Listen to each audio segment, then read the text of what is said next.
Welcome to the Q1 Buck Poll. I'm Tim Hard with Mike Big Buck Hofter, and we've got a lot of information for you this week. Plus, you know what, Mike? We're going to tease them a little bit with some deer stories. Well, that's what it's all about, Tim, is getting those stories. Just like fishing, I've said before, get those stories out there, get the juices flowing, because the season's just around the corner.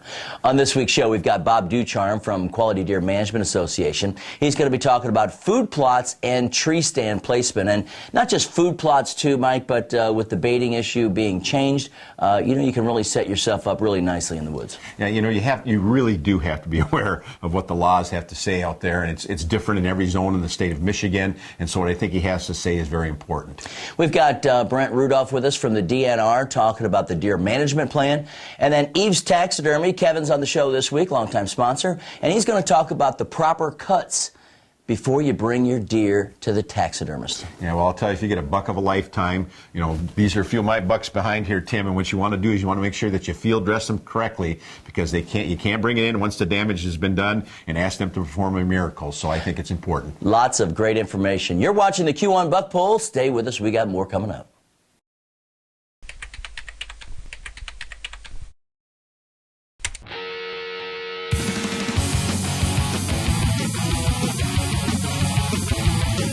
Q1 Buck Bowl, Michigan's biggest and best buck bowl contest. Brought to you by these sponsors who support Michigan's great outdoors.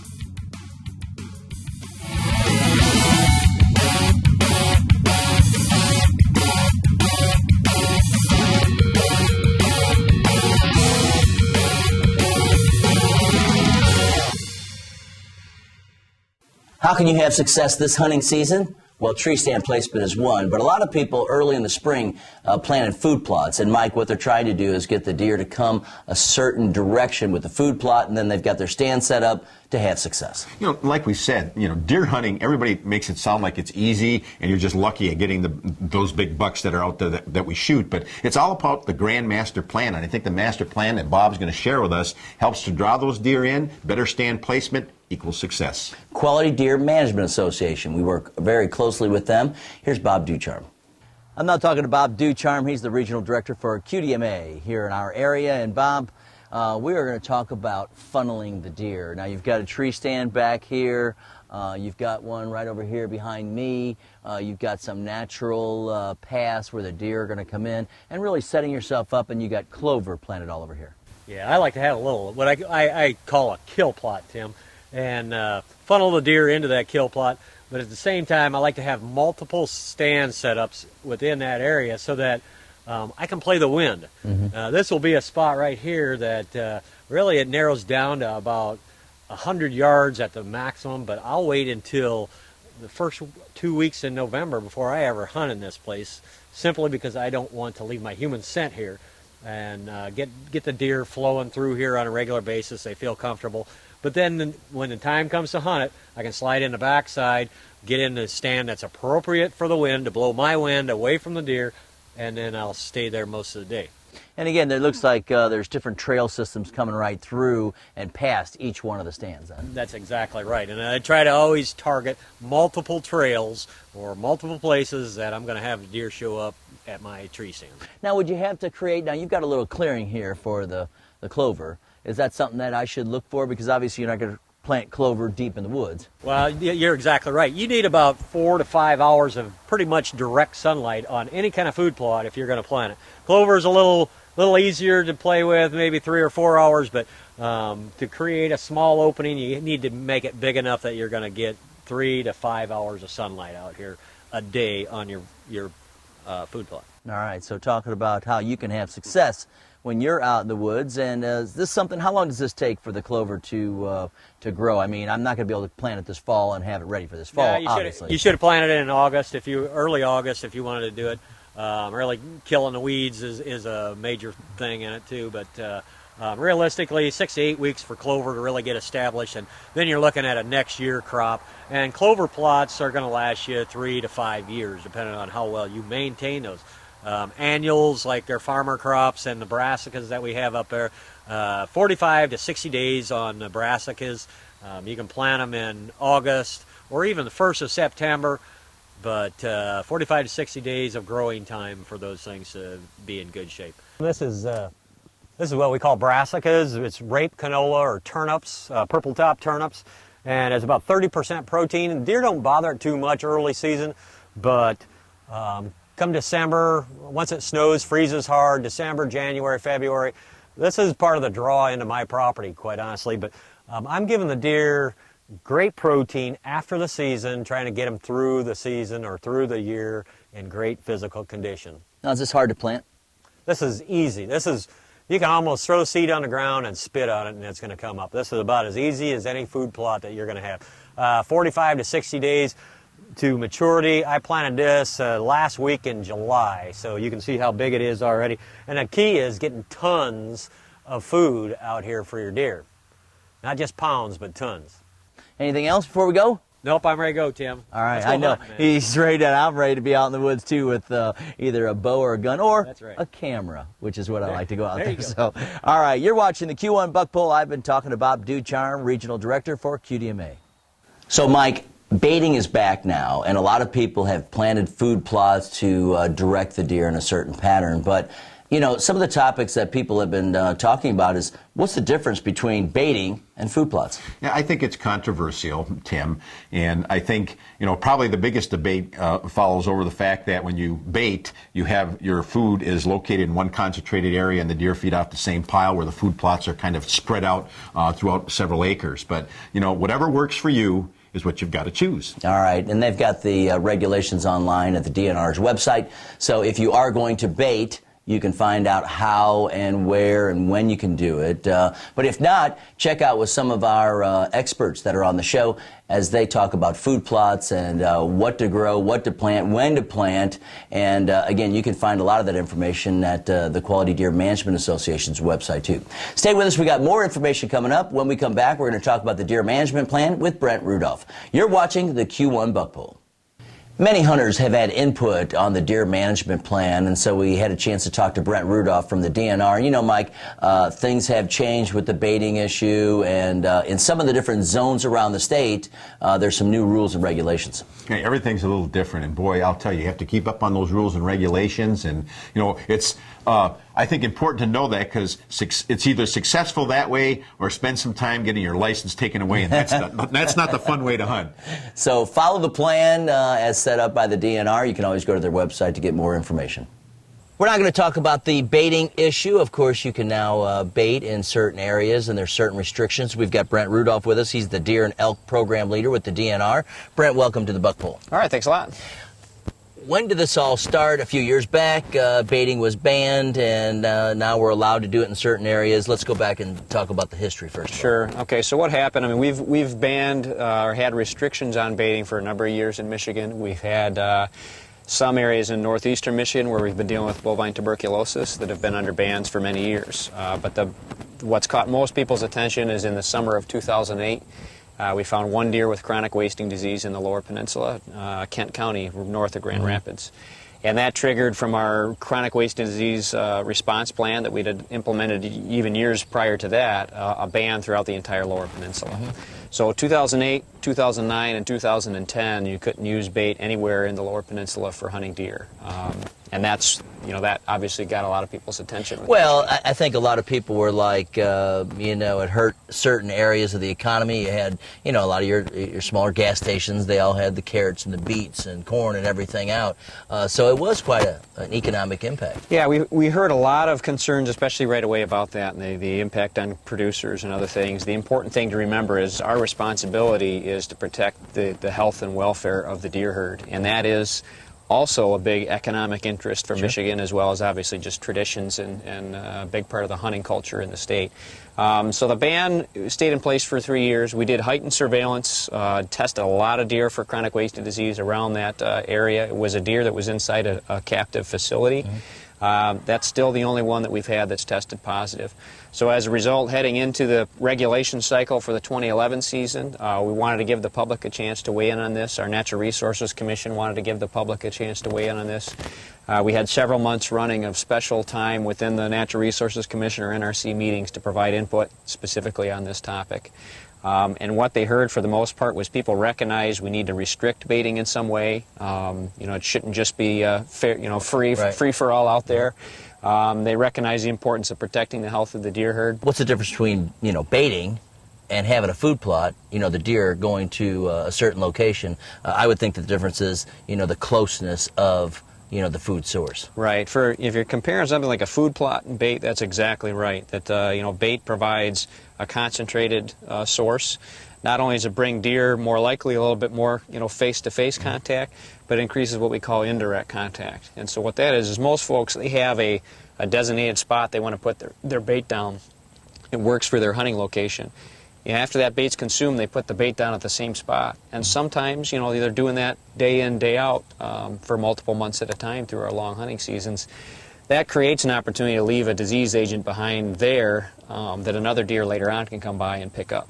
Okay. So those were some of our major concerns. All right, well, let's talk about, what people can do right now. Okay, so what happened is we heard a lot of that public input about the interest in seeing, the baiting come back. We obviously had concerns still about northeast Michigan, where we do have a known disease that's affecting our free-ranging deer in the form of bovine tuberculosis.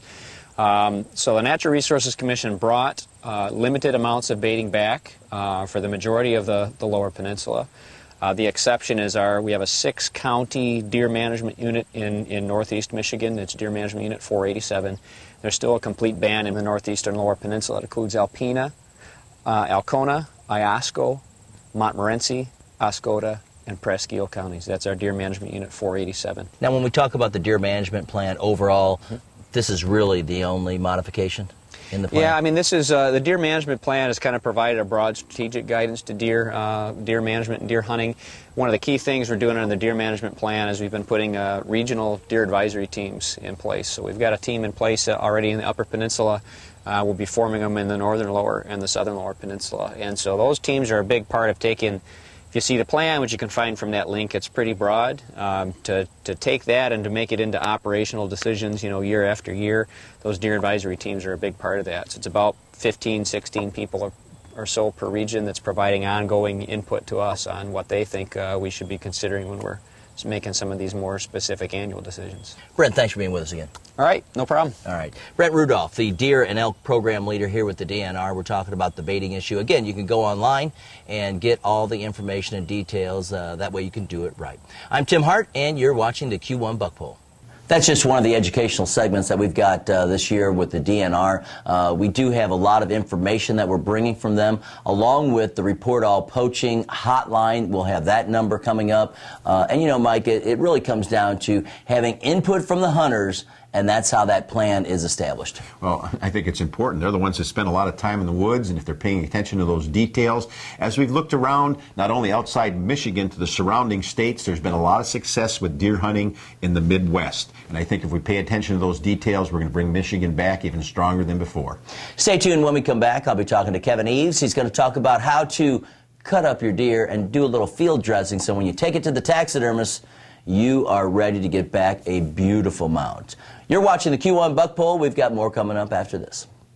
All right, you go out in the woods, you get that big buck, and you're so excited you want to field dress it so you can put it on the back of your ATV on your trailer and show it to everybody, maybe not taking the proper care of how you field dress and how you cut that deer. I'll tell you, Tim, it is so important. And I guess I want to emphasize that to our first-time hunters. If you don't know what you're doing, you shoot the buck of a lifetime. Before you field dress it, find somebody that knows what they're doing, because it can make the difference between a really ugly-looking mount and a beautiful one. Time now in the Q1 Buck Poll to talk a little taxidermy with Kevin Eves from Eves Taxidermy here in Saginaw. And in particular, what we're going to talk about is what you should do when you're field dressing your deer and you want to take it to a taxidermist to get a mount. Kevin, welcome to the Q1 Buck Poll. Thanks, Tim. All right, well, let's talk about some of the common mistakes that people make when they're out in the field.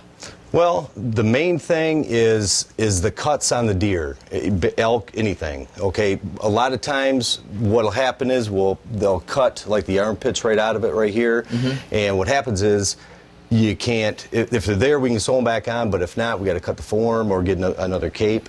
The main thing is to cut them right here at the knee. Okay. and cut it straight back down the leg right here. When he reached the body, just go straight back. That way the brisket and the armpits are all intact. We can't, a lot of the newer forms these days, they're kind of offset, they're longer in the shoulder, so we need about every inch we can get for some of these. So it's better really to have more cape that you could work with than less. It's better to so try cut to it get off as than, much cape as you possibly can, bring it into the taxidermist. Right. It's better to, so we can cut it off what we don't need, but if it's not there, then nothing we can do about it. Now, do you find that a lot of people also, when they're field dressing, that they'll cut and they'll bring that knife all the way up type of thing, or not really? A few times, yeah. Like in the brisket here, it's not bad because we can sew that up. That's not. It's just a straight shot. Usually, that's not a big deal. The main thing is the armpits. Everything has to be attached. Like I say, you got to stay on the bottom of the leg. Elk, moose, it doesn't matter what, and cut it right here, right at the first joint right here. If you cut it up here, you're cutting half your armpit out, and it's not there. Well, as an example, you've got an elk that, the form is, the proper size and everything, but you don't have enough cape to bring it down. Right. So what are you going to do then? Well, you'd have to almost get another cape because a lot of times the horns sweep back a lot further on the elk. And, I mean, there's times when we get the full cape and we have to actually chop the head down, bring it down a little bit, like an inch or so, just to bring the horns away from the wall because they sweep back so far. So there's not much you can do. You'd have to get another cape for it. And now you're talking more expense. Or trim the mold? Could you do can that? trim. Well, the problem is with elk, like deer, you can because the horns they don't sweep back so far. Okay. But with an elk, they sweep back so far that if you cut the form, unless you want the horns cut off, you're not gonna, they'll hit the wall and it just won't work. One of the things too that if you're hunting that big trophy buck and you think you have a chance at it, maybe even go talk to your taxidermist ahead of time. Yeah. Come on in here. I mean, we can show you. We do it all the time. We don't charge anything to cape out deer, like in November, whatever, deer around here. People bring the whole deer in, and we don't charge anything. It takes 10 minutes for us to cape it out, and that way it's done properly. And then we always try to educate people on, where to make the cuts. And we're more than welcome to come on in, and before you go on your hunt, stop in and. All right. Well, thanks for being with us today. Oh, yes. Thank you, Tim. Appreciate it. Kevin Eves here at Eves Taxidermy in Saginaw, talking about caping out your deer. And again, if you do it properly, then you're going to have a beautiful mount just like this one is here. I'm Tim Hart. You're watching the Q1 Buck Poll. So remember, if you get that big buck, make sure you don't go out there with the knife and go crazy. You do the proper cuts so that your taxidermist can give you back a beautiful mount. Mike, we're on Facebook, we're on Twitter, so when people get that big buck, we'll be able to tweet and say, oh, you got to see this on Q1buckpoll.com. Well, it's going to be a great season, yeah. Not only that, but we invite you to send us your videos from last year or this year if you would like to see your harvest on TV. And we've got all kinds of things going on. We're giving away a Saskatchewan deer hunt. You'll go on to Q1buckpoll.com. You don't even have to have a buck in the contest or a doe in the contest. You just go online, you register. It's from lastminutehuntingandfishing.com. You can check out all the wonderful trips that they have. Dunham Outfitters of North America is going to be our host in Saskatchewan. And Mike, we've got Trophy Buck Outfitters. We got Whitetail Kings out of Ohio. So Trophy Bucks out of Illinois. So Illinois, Ohio, Canada. We've got wild boar hunting in Tennessee. We've got some great hunts we're giving away this year. I'll tell you what, our sponsors have just keep growing in leaps and bounds, Tim. And if you've been to the final party and you get to see everything that we give away during that event, you'll get involved in deer hunting. If you're going out youth hunting, shoot some video and send it to us. We'd love to showcase the kids. For Mike Big Buck Hoffner, I'm Tim Hart. Thanks for watching this week's edition of the Q1 Buck Poll. Remember, whenever you're out in the woods, be safe. For the latest on Michigan hunting, pick up the current edition of Woods and Water News, Michigan's premier outdoor publication. Available on newsstands or by subscription. Woods and Water News, proud sponsor of the Q1 Buck Poll. All right, ready? Smiling. I'll try. I'm trying to get woke up. It's Monday. I know. I'm better in the Monday. afternoon. Way better in the afternoon. Here we go. 2, 1. You said deer stories? Are we having a few deer stories? I mean, we can. Just put a couple in here. Well, we're adding it now. But I think the strategies of doing the food plots are working. The groups that we work with are let's start again. Food plots and tree stand placement are on the agenda now. We've got Bob Two Charm with us. I'm on one. We do? Yeah. Bob Ducharme. I think the next episode will be in the afternoon. I'm just trying to get this out of the way because we start school tomorrow. Morning's killing me. And he's going to be talking about food plots and tree stand placement. You know, Mike, a lot of people are, because they're not planting right now. They have planted. Right. They put together a grand master plan, and that master plan can help you be successful. Yeah, let's go one more time. Did mine suck? Sort of. I'll mark you with a 3 here.